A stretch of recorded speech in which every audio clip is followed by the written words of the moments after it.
Proverbs 22:6 KJV, train up a child in the way he should go, and when he is old, he will not depart from it. The violence and disorderliness we have in most societies across the globe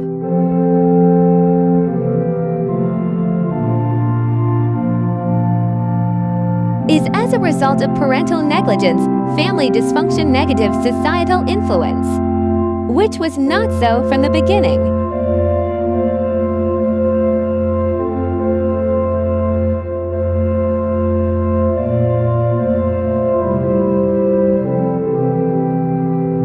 Genesis 18:18-19 KJV, seeing that Abraham shall surely become a great and mighty nation, and all the nations of the earth shall be blessed in him.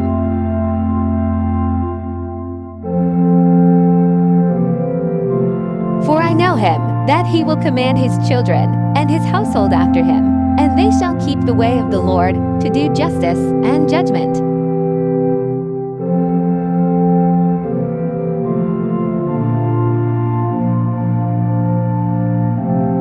That the Lord may bring upon Abraham that which he hath spoken of him. The fear of violent, rude, disrespectful, criminal-minded children has become the beginning of wisdom in most homes and neighborhoods instead of the fear of the Lord.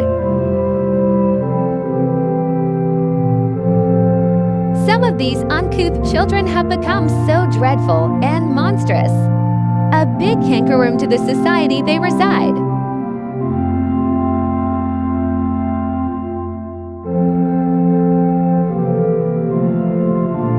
Proverbs 9:10 KJV, the fear of the Lord is the beginning of wisdom, and the knowledge of the holy is understanding. Any society that has no spiritual and physical moral values will descend into violence and fear.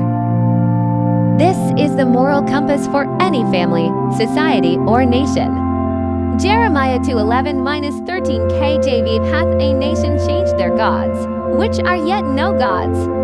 But my people have changed their glory for that which doth not profit. Be astonished, O ye heavens, at this, and be horribly afraid. Be ye very desolate, saith the Lord. For my people have committed to evils, they have forsaken me, the fountain of living waters, and hewed them at cisterns, broken cisterns, that can hold no water. This disastrous trend can be reversed, starting from you and me. Enjoy your day. Eid.